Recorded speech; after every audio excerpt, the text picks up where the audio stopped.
COVID-19 పీరియడ్లో ఎకానమీని revive చేయాల్సిన అవసరం వచ్చింది. ఎందుకంటే లిక్విడిటీ షార్టేజ్ ప్రాబ్లం మేజర్గా ఫేస్ చేయాల్సి వచ్చింది. అంటే ప్రజలందరికీ వాళ్ళు సంపాదించుకుంది ఖర్చు అయిపోయింది, కానీ మళ్ళీ తిరిగి సంపాదించుకోవడానికి టైం లేకుండా పోయింది ఈ లాక్డౌన్ పీరియడ్లో. అందుకని అందరి ఇన్కమ్స్ కూడా పడిపోవటం జరిగిందనమాట. అలాంటప్పుడు పీపుల్ హ్యాండ్స్లో మనీ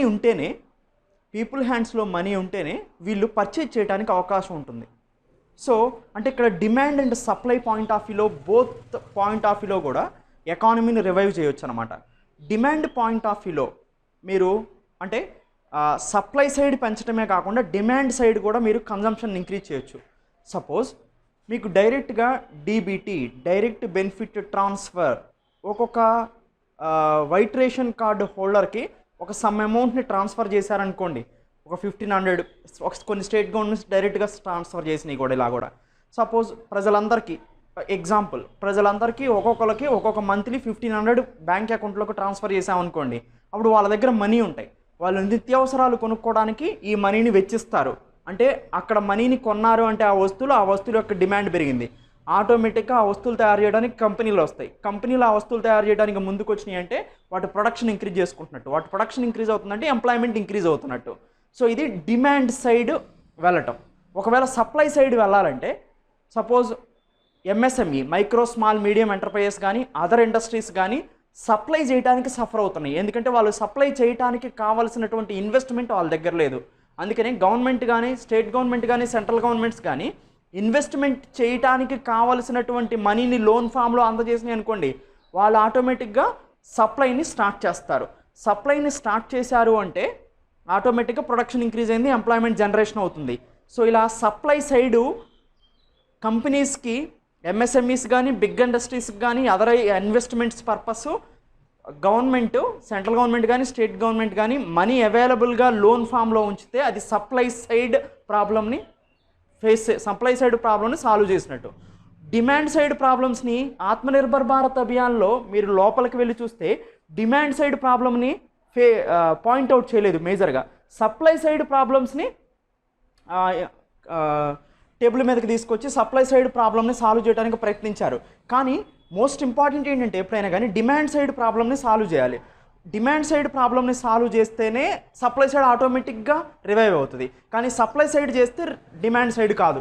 సో సపోజ్ ఒక ఎగ్జాంపుల్ తీసుకున్నారనుకోండి, మీరు సపోజ్ చైర్స్ మ్యానుఫ్యాక్చరింగ్ కంపెనీ ఉంది.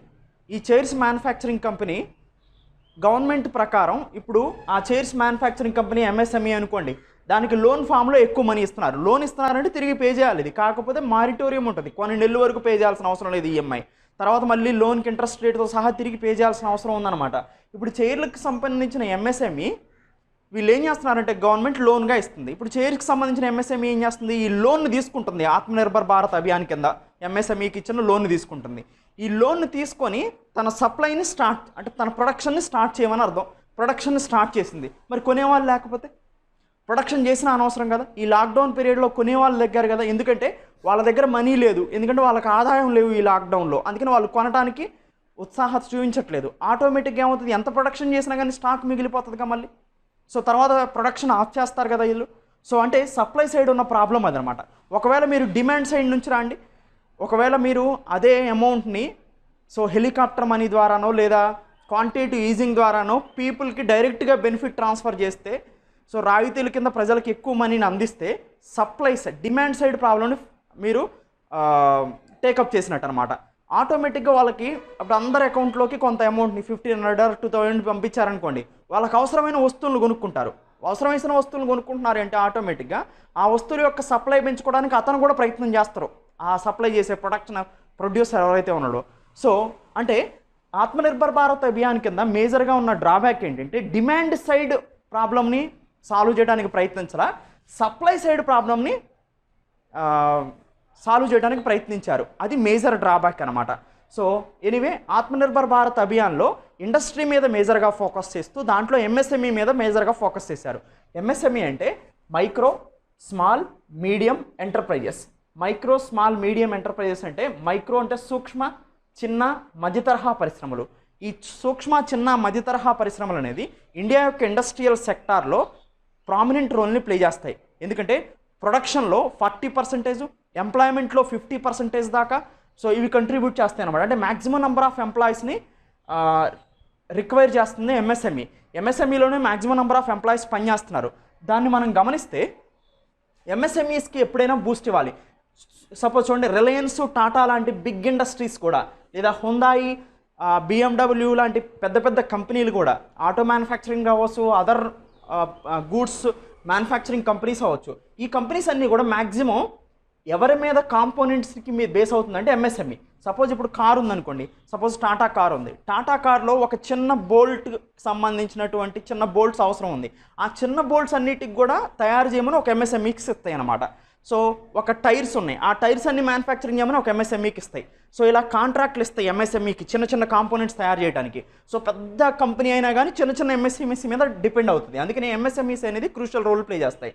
ఎక్కువ ఇండియాలో జాబ్స్ ఎక్కువగా ప్రజల్ని జాబ్స్ చేస్తుంది ఎంఎస్ఎంఈలోనే. అంటే ఎంఎస్ఎంఈ సెక్టార్ అనేది మ్యాక్సిమం నెంబర్ ఆఫ్ ఎంప్లాయ్మెంట్ని జనరేట్ చేస్తుంది అనమాట. అందుకని ఎంఎస్ఎంఈస్ అనేవి వర్కింగ్లో ఉంటేనే ఎంప్లాయ్మెంట్ కండిషన్స్ మెరుగుపడతాయి. ఆ ఎంప్లాయీస్కి శాలరీస్ వస్తేనే ఆటోమేటిక్గా వాళ్ళ ఫ్యామిలీస్ నడుస్తాయి, పోవర్టీలోకి వెళ్లకుండా ఎంప్లాయ్మెంట్తో జీవించగలుగుతారు. సో అందుకని గవర్నమెంట్ ఆఫ్ ఇండియా ఎంఎస్ఎంఈస్ మీద టార్గెట్ చేసింది అనమాట. అలాంటి ఎంఎస్ఎంఈస్ మీద ట్రెంచ్ ఆఫ్ రీఫార్మ్స్ని జనరేట్ చేస్తూ వాళ్ళకి బెనిఫిట్స్ ఇచ్చింది.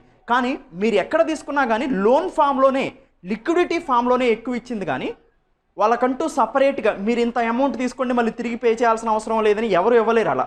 సో గవర్నమెంట్ కూడా ఏం చేసిందంటే కొంత పీరియడ్లో వాళ్ళ దగ్గర నుంచి ఇంట్రెస్ట్ రేట్ వసూలు చేయకుండా మారిటోరియం విధించి మీరు లోన్గా తీసుకోండి, కానీ తర్వాత పే చేయండి, 1 year 2 years తర్వాతనో మీ ఫ్లెక్సిబిలిటీ ఉన్న తర్వాత పే చేయండి బ్యాంకులకి అని చెప్పింది అనమాట. ఎంఎస్ఎంఈస్కి ఇచ్చినటువంటి కొలాటరల్ లోన్స్ ఇచ్చింది. అంటే యాక్చువల్గా కొలాటరల్ అంటే ఏంటంటే, మీరు ఒక బ్యాంక్ దగ్గరికి వెళ్ళారనుకోండి, మీకు ఒక లోన్ కావాలి, సపోజ్ హౌసింగ్ లోన్ కావాలి. హౌసింగ్ లోన్ మీరు జనరల్గా కావాలనుకుంటే, మీరు హయ్యర్ ఇన్కమ్ గ్రూప్లో ఉండుంటే మీరు ఏదో ఒక అసెట్ పేపర్ పెట్టాలన్నమాట. సపోజ్ మీ ల్యాండ్ పేపర్ని ₹1 కోటి విలువ చేస్తుంది, మీకు అప్పుడు ఒక 70 లక్షల హౌసింగ్ లోన్ ఇస్తారనమాట. అంటే దాన్ని ల్యాండ్ పేపర్ ఏదైతే పెట్టారో దాన్ని కొలాటరల్ అంటారు. అంటే ఏదో జవాబుదారీతనంగా ఒక అసెట్ని పెట్టాల్సి వస్తుంది అనమాట, దాన్ని కొలాటరల్ అంటారు. ఇప్పుడు ఎంఎస్ఎంఈలకు ఏం చేస్తుందంటే గవర్నమెంట్ కొలాటరల్ ఫ్రీ లోన్స్ ఇచ్చింది. అంటే మీరు ఎటువంటి కొలాటరల్ పెట్టాల్సిన అవసరం లేదు. మీకు 1 crore లోన్ ఇస్తుంటే మీరు బ్యాంకుల దగ్గర ఎటువంటి పేపర్ పెట్టాల్సిన అవసరం లేదు, బ్యాంకులు మీకు కొలాటరల్ ఫ్రీ లోన్స్ ఇస్తాయి అని చెప్పింది అనమాట. దాదాపుగా 3 lakh crore కొలాటరల్ ఫ్రీ లోన్స్ని అందించడం జరిగింది ఎంఎస్ఎంఈస్కి. సో దాని గురించి మనం ఫస్ట్లో కూడా మాట్లాడాం. అయితే ఎంఎస్ఎంఈస్కి సంబంధించి ఇంకా ఎటువంటి ఇనిషియేటివ్స్తో గవర్నమెంట్ ముందుకు వచ్చిందంటే, global tenders disallowed up to 200 crores in government procurements. అంటే గవర్నమెంట్ సపోజ్ ఒక ఇన్ఫ్రాస్ట్రక్చర్ ప్రాజెక్ట్ని కన్స్ట్రక్షన్ చేస్తున్నా, PSBs public sector units PSUs ఏవైతే ఉన్నాయో, సపోజ్ బిహెచ్ఈఎల్ కానీ, బిఎస్ఎన్ఎల్ కానీ, సో హిందుస్థాన్ ఏరోనాటికల్ లిమిటెడ్ కానీ, ఇస్రో కానీ, ఇలాంటి గవర్నమెంట్ అండర్టేకింగ్ కంపెనీస్ ఏవైతే ఉన్నాయో, లేదా గవర్నమెంట్ ఇన్ఫ్రాస్ట్రక్చర్ ప్రాజెక్ట్స్ ఏవైతే ఉన్నాయో, వాటిల్లో వాడే గూడ్స్ ఏదైతే ఉన్నాయో, సపోజ్ గవర్నమెంట్ ఒక బ్రిడ్జిని కన్స్ట్రక్షన్ చేస్తుంది, దాంట్లో ఐరన్ కావాలి, స్టీల్ కావాలి. సో ఆ స్టీలు సపోజ్ టెండర్ వేస్తుంది. సో ఈ ప్రాజెక్ట్ ఉంది, దీనికి సంబంధించి ఒక 10 tons ఆఫ్ స్టీల్ వర్క్ చేయాలి, ఎవరు చేస్తారని టెండర్ వేస్తుంది. అప్పుడు గ్లోబల్ కంపెనీలు అంటే అదర్ కంట్రీస్లో ఉన్న ఎంఎస్ఎంఈస్ కూడా దీనికి బిడ్డింగ్కి వస్తాయి. ఎవరు తక్కువకు చేస్తానంటే వాళ్ళకి ఇస్తుంది అనమాట గవర్నమెంట్. ఇంతకుముందు ఫారెన్ కంపెనీస్ ఫారెన్కి సంబంధించిన ఎంఎస్ఎంఈలో వచ్చాయి, ఇండియాకి సంబంధించిన ఎంఎస్ఎంఈలో వచ్చేవి. వీళ్ళందరూ ఈ బ్రిడ్జ్ని కన్స్ట్రక్షన్ చేయడానికి బిడ్డింగ్ వేస్తారు. సపోజ్ ఒకళ్ళు 100 కోట్లలో కన్స్ట్రక్షన్ చేస్తామంటారు, ఇంకొకరు 150 కోట్లు పట్టిద్ది అంటారు, ఇంకొకరు 200 కోట్లు అంటారు, ఇంకొకరు 50 కోట్లే అంటారు. సో వీళ్ళందరినీ గవర్నమెంట్ చూసి, సపోజ్ ఏదైనా ఫారెన్ కంపెనీ 50 కోట్లు ఉందనుకోండి, ఇండియన్ కంపెనీ 100 కోట్లు వేసింది అనుకోండి, ఇండియన్ కంపెనీలు అన్నీ వచ్చి ఇండియన్ కంపెనీ ఒక కంపెనీ 100 కోట్లే ఉన్నాయి, మిగతా కంపెనీలు 100 కోట్ల కన్నా ఎక్కువ బిడ్డింగ్ వేసినాయి. సపోజ్ ఒక ఫారెన్ కంపెనీ 50 కోట్లకే మేము ఈ ప్రాజెక్ట్ని చేస్తామని అనుకోండి, ఆ ఫారెన్ కంపెనీకి ఇచ్చేసేవాళ్ళు గవర్నమెంట్, ఎందుకంటే తక్కువలో చేస్తానంటుంది కాబట్టి. సో అలా కాకుండా ఇప్పుడు 200 కోట్ల రూపాయల కన్నా తక్కువగా గవర్నమెంట్ ప్రొక్యూర్మెంట్స్ ఉంటే అవి కంపల్సరీగా ఇండియాకి సంబంధించిన ఎంఎస్ఎంఈలకే ఇవ్వాలి. సో గ్లోబల్ టెండర్స్ని డిసలౌడ్, 200 కోట్ల కన్నా తక్కువగా ఉంటే వేరే ఫారెన్ కంట్రీస్ నుంచి వచ్చే కంపెనీలు సో ఎలో చేయడానికి లేదు గ్లోబల్ టెండర్స్లోకి.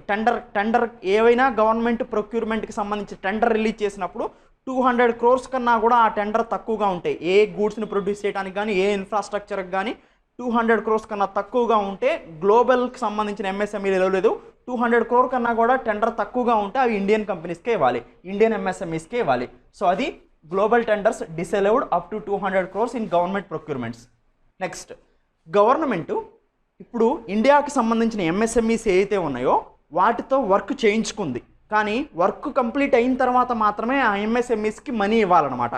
సో అంటే అవి ఇన్ఫ్రాస్ట్రక్చర్ ప్రాజెక్ట్స్ కావచ్చు, గవర్నమెంట్కి సంబంధించిన పబ్లిక్ సెక్టార్ యూనిట్స్లో ఎంఎస్ఎంఈస్ ద్వారా తీసుకున్నటువంటి వస్తువులు అయి ఉండొచ్చు, గూడ్స్ అయి ఉండొచ్చు, సర్వీసెస్ అయి ఉండొచ్చు, ఏవైనా కానీ గవర్నమెంట్ ఎంఎస్ఎంఈస్తో వర్క్ చేయించుకొని అంటే గూడ్స్ కానీ సర్వీస్ కానీ చేయించుకొని వర్క్ కంప్లీట్ అయిన తర్వాత మాత్రమే ఎంఎస్ఎంఈస్కి మనీ ఇస్తాయి. అలా ఎంఎస్ఎంఈస్కి మనీ ఇచ్చేటప్పుడు సో మ్యాక్సిమం కొన్ని పెండింగ్స్ ఉంటాయి అన్నమాట, చాలా రోజుల నుంచి ఇవ్వని బిల్లులు కూడా ఉంటాయి. అలాంటి బిల్లులు ఏవైతే ఉన్నాయో ఎంఎస్ఎంఈస్కి బకాయిలు ఏవైతే ఉన్నాయో ఎంఎస్ఎంఈస్కి డ్యూ ఏదైతే ఉందో అమౌంట్ అది వితిన్ 45 daysలో ఎంఎస్ఎంఈస్కి ఇచ్చేస్తే వాళ్ళ దగ్గర మనీ అవైలబిలిటీ ఉంటుంది, క్యాష్ క్రంచ్ రాదు, సప్లై సైడ్ ప్రొడక్షన్ చేయడానికి ఎంప్లాయ్మెంట్ జనరేషన్ చేసి ముందుకు వస్తారు అనే ఉద్దేశంతోనే గవర్నమెంట్ వితిన్ 45 daysలో ఎంఎస్ఎంఈస్కి ఇవ్వాల్సినటువంటి మనీ మొత్తం గవర్నమెంట్ ఏదైతే డ్యూ ఉందో, గవర్నమెంట్ ఏదైతే బకాయిలు ఉన్నాయో ఎంఎస్ఎంఈస్కి, సో చిన్న సూక్ష్మ మధ్య తరహా పరిశ్రమలకి అవన్నిటిని క్లియర్ చేయాలి 45 daysలో అని చెప్పింది. సో ఇది ఒక కూడా సప్లై సైడ్ కన్స్ట్రెయిన్ని సాల్వ్ చేసినట్టు. తర్వాత equity infusion through MSME fund of funds. Fund of fund అనేది ఒకదాన్ని పూల్ చేస్తారు. ఫండ్ ఆఫ్ ఫండ్ అంటే ఏం లేదు. So suppose fund of fund అంటే మీకు ఒక ఫండ్ని, దీన్ని మదర్ ఫండ్ అంటారు. సో ఈ ఫండ్ని క్రియేట్ చేస్తుంది గవర్నమెంట్, 10,000 crores ఈ ఫండ్ని క్రియేట్ చేస్తుంది. సో ఈ ఫండ్కి ఈక్విటీ ద్వారా డాటర్ ఫండ్స్ని క్రియేట్ చేస్తారు. సో ఈ యొక్క 40,000 crores ఈక్విటీ ద్వారా అంటే ఎంఎస్ఎంఈస్ని కూడా స్టాక్ మార్కెట్లో ఓపెన్ చేస్తున్నారు అనమాట. ఇప్పుడు వరకు ఎంఎస్ఎంఈస్ ఏంటంటే ఓనర్ వరకే మ్యాక్సిమం ఉంటుంది, తర్వాత తనకి ఎంత మనీ అవసరమైనా కానీ డెట్ ఫామ్లో తెచ్చుకోవాలి, అప్పుగా తెచ్చుకోవాలి. కానీ ఇప్పుడు ఎంఎస్ఎంఈస్కి మనీ అవసరమైతే ఓన్లీ అప్పుగానే కాకుండా తనలో ఉన్నటువంటి ఎంఎస్ఎంఈలో ఉన్న వాటాను కూడా అమ్మొచ్చు. సపోజ్ 100 crores ఎంఎస్ఎంఈ నాకుంది, ఇప్పుడు నాకు ఒక 10 crores అవసరమైంది, నేనేం చేస్తానంటే ఆ 10 crores అప్పుగా తెచ్చుకుంటా. ఒకవేళ నాకు ఇప్పుడు ఏం చేస్తున్నారంటే అప్పుగా ఇవ్వట్లేదు అనుకోండి ఎవరు, నేను అప్పుడు ఏం చేయాలి? అందుకనే ఏం చేసిందంటే ఈ 100 crores నుంచి నేను 10 crores మీకు అమ్ముతాను అంటున్నాను, అదే ఈక్విటీ షేర్ అమ్మటం అనమాట. అలాంటి అవైలబిలిటీ ఇప్పుడు తీసుకొని వచ్చారు. సో ఇప్పుడు government 50,000 crores fund of fund create చేస్తున్నట్టుంది. అంటే ఏంటంటే 10,000 crores గవర్నమెంట్ ఇనిషియేట్ చేస్తుంది, డాటర్ ఫండ్స్ మిగతా 40,000 crores అంటే అదర్ ఈక్విటీ నుంచి, అదర్ ఇన్వెస్టర్స్ నుంచి షేర్స్ అమ్మి 40,000 crores కలెక్ట్ చేస్తుంది. మొత్తం ఫండ్ ఆఫ్ ఫండ్స్ కింద 50,000 crores ఎస్టాబ్లిష్ చేసి ఎంఎస్ఎంఈస్కి లిక్విడిటీ క్రంచ్ లేకుండా చూస్తుంది అనమాట. సో అదే ఫండ్ ఆఫ్ ఫండ్స్ స్కీమ్ అనమాట. నెక్స్ట్, ఎంఎస్ఎంఈ యొక్క డెఫినేషన్ని చేంజ్ చేసింది. ఎంఎస్ఎంఈ యొక్క డెఫినేషన్ని ఎందుకు చేంజ్ చేయాలి అని మనం ఆలోచిస్తే, సపోజ్ ఎంఎస్ఎంఈస్కి ఎక్కువ బెనిఫిట్స్ ఉంటాయి. ఎంఎస్ఎంఈస్ యొక్క ఓల్డ్ డెఫినేషన్ని న్యూ డెఫినేషన్గా కన్వర్ట్ చేశారు. ఓల్డ్ డెఫినేషన్లో మనకి ఎంఎస్ఎంఈస్ అనేది 2 types ఉన్నాయి. ఒకటి ఏంటంటే మైక్రో స్మాల్ మీడియం ఎంటర్ప్రైజెస్ అనేది మ్యానుఫ్యాక్చరింగ్ ఎంఎస్ఎంఈస్ ఉంటాయి, అంటే వస్తువులను తయారు చేసే కంపెనీలు. తర్వాత సర్వీస్ ఎంఎస్ఎంఈస్ ఉంటాయి, సేవలను అందించే ఎంఎస్ఎంఈస్ ఉంటాయి. ఈ రెండింటికి డిఫరెంట్ డెఫినేషన్స్ ఉంటాయి. మైక్రో అంటే సూక్ష్మ, స్మాల్ అంటే చిన్న, మీడియం అంటే మధ్య తరహా. మైక్రో కన్నా స్మాల్ కొంచెం పెద్ద కంపెనీలు ఇవి, స్మాల్ కన్నా మీడియం కొంచెం పెద్ద కంపెనీస్. ఎనీవే ఎంఎస్ఎంఈస్కి మొత్తం కూడా బెనిఫిట్స్ ఉంటాయి అన్నమాట. గవర్నమెంట్ ఆఫ్ ఇండియా తరపు నుంచి చిన్న కంపెనీస్ కాబట్టి ఎక్కువ మంది జాబ్స్ దీంట్లో చేస్తున్నారు కాబట్టి వీళ్ళకి బెనిఫిట్స్ ఎక్కువ ఇస్తారు. అందుకనే మైక్రో స్మాల్ మీడియం ఎంటర్ప్రైజెస్కి గవర్నమెంట్ ఆఫ్ ఇండియా తరపు నుంచి, స్టేట్ గవర్నమెంట్ నుంచి ఇనిషియేటివ్స్ ఉంటాయి. ట్యాక్స్ కట్స్ కానీ, లోన్ తక్కువ ఇంట్రెస్ట్ రేట్కి ఇవ్వటం కానీ, లోన్స్ మీద మారిటోరియం ఇవ్వటం కానీ ఎంఎస్ఎంఈస్కి ఎక్కువగా ఉంటాయి. అందుకని ఎంఎస్ఎంఈస్ బ్రాకెట్లోకి ఎక్కువ కంపెనీలు వచ్చేలాగా చూస్తే ఇండియాలో ఉన్న ఎక్కువ కంపెనీలు బెనిఫిట్ అవ్వడానికి అవకాశం ఉంటుందన్నమాట. అందుకని మైక్రో స్మాల్ మీడియం ఎంటర్ప్రైజెస్ యొక్క లిమిట్ని బట్టి డెఫినేషన్ ఇవ్వటం జరుగుతుంది. ఇంతకుముందు ఎంఎస్ఎంఈస్ అనే వాటికి డిఫరెన్స్ ఉండేది. మైక్రో కానీ, స్మాల్ కానీ, మీడియం కానీ. మైక్రో మ్యానుఫ్యాక్చరింగ్ ఎంఎస్ఎంఈ ఉండేది, మైక్రో సర్వీసెస్ ఉండేవి. స్మాల్ మ్యానుఫ్యాక్చరింగ్ ఉండేది, స్మాల్ ఇండస్ట్రీస్ సర్వీస్కి సంబంధించి ఉండేది. మీడియంకి సంబంధించి మ్యానుఫ్యాక్చరింగ్ ఉండేది, మీడియంకి సంబంధించి సర్వీస్ ఉండేది. కానీ ఇప్పుడు ప్రజెంట్ ఏం చేశారంటే మ్యానుఫ్యాక్చరింగ్కి సర్వీస్కి మధ్యలో ఉన్న డిఫరెన్స్ని తొలగించేసి మ్యానుఫ్యాక్చరింగ్ ఎంఎస్ఎంఈ అయినా సర్వీస్ ఎంఎస్ఎంఈ అయినా ఒకటే. అంటే మ్యానుఫ్యాక్చరింగ్ అండ్ సర్వీస్కి సంబంధించిన మైక్రో అయినా ఒకటే డెఫినేషను, మ్యానుఫ్యాక్చరింగ్ అండ్ సర్వీస్కి సంబంధించిన స్మాల్ అయినా ఒకటే డెఫినేషను, మ్యానుఫ్యాక్చరింగ్ అండ్ సర్వీస్కి సంబంధించిన మీడియం అయినా ఒకటే డెఫినేషన్గా చేస్తారనమాట. ఆ లిమిట్స్ని మనం చూస్తే ఓల్డ్లో ఓల్డ్ ఒకసారి చూద్దాం. ఓల్డ్ డెఫినేషన్ మైక్రో సూక్ష్మ పరిశ్రమ అని మ్యానుఫ్యాక్చరింగ్ ఎప్పుడు అంటారంటే 25 lakhs కన్నా కూడా తక్కువగా ఉండుంటే దాని టర్న్ ఓవరు దాన్ని మ్యానుఫ్యాక్చరింగ్ అని చెప్పేవాళ్ళు. సో సర్వీస్లో అయితే మైక్రో ఎంఎస్ఎంఈ డెఫినేషను 10 lakhs కన్నా టర్న్ ఓవర్ తక్కువగా ఉండాలి. స్మాల్లో 5 crores కన్నా తక్కువ, స్మాల్లో సర్వీస్లో వచ్చేసి 2 crores కన్నా తక్కువ, మీడియంలో మ్యానుఫ్యాక్చరింగ్లో వచ్చి 10 crores కన్నా తక్కువ, మీడియంలో సర్వీస్లో వచ్చి 5 crores కన్నా తక్కువ. ఇదంతా కూడా టర్న్ ఓవర్. కొత్త న్యూ డెఫినేషన్ మీరు అబ్జర్వ్ చేస్తే micro manufacturing there is no difference between manufacturing and services. So ఉత్పత్తి రంగంలో అంటే ప్రొడ్యూస్ చేసే గూడ్స్ ప్రొడ్యూస్ చేసేది కానీ సర్వీస్ ప్రొడ్యూస్ చేసే వాళ్ళకి కానీ డిఫరెన్స్ లేదు. వాళ్ళిద్దరికి ఏం డిఫరెన్స్ తీసుకొని వచ్చారంటే ఇంతకుముందు మొత్తం టర్న్ ఓవర్ మీద బేస్ అయ్యే ఉండేది. ఇప్పుడు ఏంటంటే ఇక్కడ ఇన్వెస్ట్మెంట్ టర్న్ ఓవర్ 2 డెఫినేషన్లు ఇచ్చారు. సింపుల్గా చూస్తే ఓల్డ్లో మీకు మ్యానుఫ్యాక్చరింగ్కి సర్వీస్కి మధ్యలో 2 డెఫినేషన్లు ఉండేవి. ఇప్పుడు మ్యానుఫ్యాక్చరింగ్ అన్నా సర్వీస్ అన్నా ఒకటే డెఫినేషన్. ఇంతకుముందు టర్న్ ఓవర్ ఒకటే ఉండేది, కానీ ఇప్పుడు ఏం చేస్తున్నారంటే డెఫినేషన్లో ఇన్వెస్ట్మెంట్ టర్న్ ఓవర్ 2 రకాలుగా విభజించారు.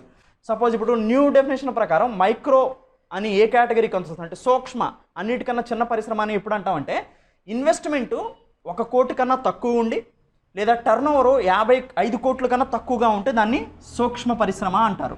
సో మైక్రో ఇండస్ట్రీస్ అంటారు.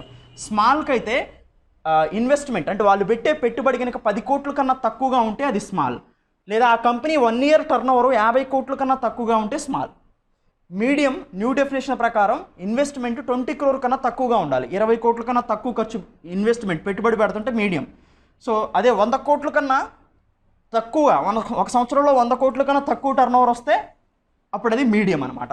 సో ఇలా సింపుల్గా మీరు అర్థం చేసుకోవాల్సింది ఏంటంటే ఇంతకుముందు మ్యానుఫ్యాక్చరింగ్కి సర్వీస్కి మధ్యలో డిఫరెన్సియేషన్ ఉండేది. మ్యానుఫ్యాక్చరింగ్కి ఒక డెఫినేషన్ ఉండేది, సర్వీస్కి ఒక డెఫినేషన్ ఉండేది. ఇప్పుడు ఆ రెండింటిని కలిపి ఒకటే డెఫినేషన్ చేశారు. దెర్ ఈజ్ నో డిఫరెన్స్ అనమాట. కానీ ఇంతకుముందు ఓన్లీ టర్న్ ఓవర్ బేస్ చేసుకొని మ్యానుఫ్యాక్చరింగ్ని సర్వీస్ని మైక్రో స్మాల్ మీడియంగా క్లాసిఫై చేసేవాళ్ళు. ఇప్పుడు ఓన్లీ 2గా వచ్చినాయి. ఓన్లీ ఇన్వెస్ట్మెంటే ఏం కాదు, ఓన్లీ ఇన్వెస్ట్మెంటే ఇంతకుముందు ఉండేది. ఇప్పుడు ఇన్వెస్ట్మెంట్ టర్న్ ఓవర్ 2 కలిపారు. ఇంతకుముందు ఓన్లీ ఇన్వెస్ట్మెంటే, ఇప్పుడు ఇన్వెస్ట్మెంట్ టర్న్ ఓవర్ 2 కలిపారనమాట. సో అయితే మీరు ఇక్కడ ఇన్వెస్ట్మెంట్ కానీ టర్న్ ఓవర్ కానీ చూస్తే ఈ లిమిట్స్ని పెంచడం జరిగింది. ఈ లిమిట్స్ని పెంచడం ద్వారా మనకు అర్థమైంది ఏంటంటే మైక్రో స్మాల్ మీడియం ఎంటర్ప్రైజ్ కేటగిరీలోకి చాలా పరిశ్రమలు వచ్చినాయి అనమాట. సపోజ్ ఇప్పుడు ఎగ్జాంపుల్ చూడండి, మైక్రో మ్యానుఫ్యాక్చరింగ్లో చూస్తే 25 లక్షల కన్నా తక్కువ ఇన్వెస్ట్మెంట్ పెట్టుబడి పెట్టుంటే అది మైక్రో అన్నారు. ఇప్పుడు అది 1 crore పెంచారు. అంటే చాలా స్మాల్ మీడియంకి సంబంధించిన ఎంటర్ప్రైజెస్ కూడా మైక్రోలోకి వస్తాయి. మైక్రోలో బెనిఫిట్స్ ఎక్కువ ఉంటాయి స్మాల్ కన్నా కూడా. స్మాల్ కన్నా మీడియం కన్నా స్మాల్లో ఎక్కువ బెనిఫిట్స్ ఉంటాయి. మీడియం కన్నా పెద్ద పరిశ్రమల కన్నా మీడియంలో ఎక్కువ బెనిఫిట్స్ ఉంటాయి. అంటే గవర్నమెంట్ తరపు నుంచి ట్యాక్స్ కట్స్ కానీ గవర్నమెంట్ తరపు నుంచి లోన్స్ కానీ, అంటే నంబర్ ఆఫ్ స్మాల్ ఇండస్ట్రీస్ని మైక్రోలో చేర్చడం, స్మాల్లో చేర్చడం, మీడియంలో చేర్చడమే గవర్నమెంట్ ఇనిషియేటివ్. అంటే ఈ ఎంఎస్ఎంఈ బ్రాకెట్లోకి మోర్ నెంబర్ ఆఫ్ కంపెనీస్ వస్తే గవర్నమెంట్ తరపు నుంచి ఇన్సెంటివ్స్ ఎక్కువగా ఉంటాయి అన్నమాట. అది వీళ్ళ యొక్క ముఖ్య ఉద్దేశం. సింపుల్గా ఇక్కడ మనం గమనిస్తే స్మాల్ చూసారనుకోండి, మ్యానుఫ్యాక్చరింగ్ యూనిట్ 5 కోట్ల కన్నా తక్కువ ఇన్వెస్ట్మెంట్ ఇంతకుముందు, కానీ ఇప్పుడు చూడండి ఇన్వెస్ట్మెంట్ 10 కోట్ల కన్నా తక్కువ. అంటే పెంచారు, లిమిట్ని పెంచడం వల్ల మోర్ నంబర్ ఆఫ్, ఇంతకుముందు మీడియంలో ఉండే ఇప్పుడు స్మాల్లోకి వచ్చినాయి, ఇంతకుముందు స్మాల్లో ఉండే ఇప్పుడు మైక్రోలోకి వచ్చినాయి. దాని అర్థం ఏంటంటే మైక్రోలో ఎక్కువ బెనిఫిట్స్ ఉంటాయి స్మాల్ కన్నా, స్మాల్లో ఎక్కువ బెనిఫిట్స్ ఉంటాయి మీడియం కన్నా. సో ఇది మనం అర్థం చేసుకోవాల్సింది. డెఫినేషన్ ఆఫ్ ఎంఎస్ఎంఈస్ని మార్చడం ఎందుకు మార్చింది అంటే గవర్నమెంట్ మోర్ నంబర్ ఆఫ్ ఎంఎస్ఎంఈస్ని, more number of small scale ఇండస్ట్రీస్ని ఎంఎస్ఎంఈ కేటగిరీలోకి తీసుకురావడం కోసం మాత్రమే మార్చినట్టుగా మనకు అర్థమవుతుంది డెఫినేషన్ని. సో ఇది డెఫినేషన్ చేంజ్. ఇది ఎంఎస్ఎంఈకి సంబంధించి గవర్నమెంట్ ఇనిషియేటివ్స్ ఇచ్చినటువంటి మేజర్ టాపిక్స్. ఎంఎస్ఎంఈస్ని ఎందుకు కవర్ చేసింది, ఎంఎస్ఎంఈ మీద ఎందుకు టార్గెట్ చేసిందంటే మ్యాక్సిమం నంబర్ ఆఫ్ ఎంప్లాయీస్ని జనరేట్ చేస్తుంది MSME sector, maximum number of గూడ్స్ని ప్రొడ్యూస్ చేస్తుంది ఎంఎస్ఎంఈ సెక్టారు. ఎంఎస్ఎంఈని కనుక మీరు బూస్ట్ ఇస్తే ఆటోమేటిక్గా మ్యాక్సిమం నంబర్ ఆఫ్ పీపుల్ అనేవాళ్ళు ఎంప్లాయ్మెంట్ పొందే అవకాశం ఉంది. కానీ ఈ ఆత్మనిర్భర్ భారత్ అభియాన్కి సంబంధించిన మేజర్ పాయింట్ ఏంటంటే డిమాండ్ సైడ్ కన్స్ట్రెయింట్స్ని సాల్వ్ చేయలేదు, ఓన్లీ సప్లై సైడ్ మాత్రమే పట్టించుకుంది. అంటే ఎంఎస్ఎంఈస్కి బూస్ట్ ఇచ్చి మీరు ఎక్కువగా ప్రొడ్యూస్ చేయమని చెప్పింది. మరి కొనేవాళ్ళు లేకపోతే, అంటే డిమాండ్ సైడ్ కనుక మీరు మనీని ఇవ్వకపోతే ఓన్లీ సప్లై సైడ్ ఇచ్చుకుంటూ పోయారు, ఆటోమేటిక్గా సప్లై సైడ్ ఇంక్రీజ్ అవుతూ ఉంటుంది ప్రొడక్షన్. మరి కొనేవాళ్ళు లేకపోతే ఈ సప్లై కూడా ఆగిపోద్ది కదా ఒక్కోసారి.